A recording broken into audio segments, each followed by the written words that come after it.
Jeshi la Polisi mkoa wa Morogoro linamsaka dereva wa lori la kusafirishia mafuta aitwaye Abubakari Adam Mwichangwe. Yeye ni dereva na ni mkazi wa jijini Dar es Salaam na linamtafuta kwa kosa la kula njama ya kuharibu gari na kuiba. Hii tukio limetokea usiku wa kuamkia tarehe 16 mwezi huu wa 3 mwaka 2025. Huyu dereva akiwa anaendesha gari namba T 661 BXR na alikuwa linavuta tera lenye namba T 489 BHC aina ya FAO.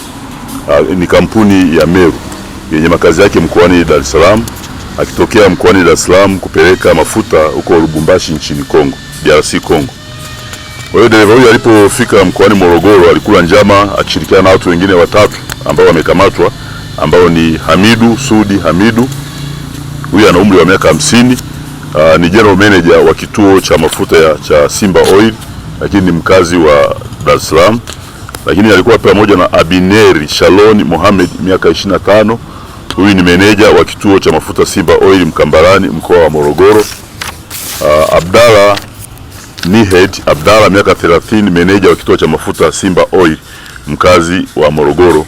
Kwa pamoja waliiba kiasi cha mafuta lita 35,700 za diesel yenye thamani ya shilingi milioni 77,112,000 ambayo yalishushwa kwenye vituo viwili kwenye vituo vya mafuta mali ya kampuni ya Simba Oil. Hichi ni kituo cha Mkambarani pamoja na kituo cha hapa Morogoro. Kwa hiyo kituo kimoja kirushishwa lita 25,700 na kituo kingine kikashushwa lita 10,000.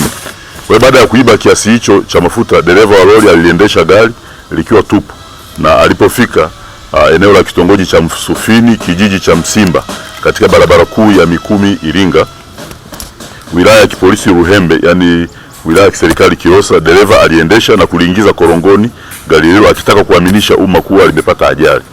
Lakini baadaye aliwasha moto akijaribu kuliteketeza. Kiliangalia gari lenyewe ni hili, kwa hiyo kwa pembeni pale kwenye tanki la mafuta, kwa hiyo aliwasha moto akajaribu kuliteketeza gari hilo. Lakini wasamaria wema, kabla moto haujakolea, ndipo wasamaria wema walifanikiwa kuuzima na kutoa taarifa polisi.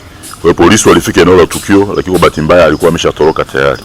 Kwa uchunguzi unaendelea kwa kushirikiana na wadau mbalimbali kwa ajili ya hatua zaidi za kisheria, ikiwemo kumtafuta huyu dereva ambaye alitelekeza gari hilo akakimbia, na lengo lake lilikuwa ni kulichoma na kuliharibu kusudi kupoteza ushahidi na kutaka kuaminisha kwamba mafuta na yenyewe yameungua.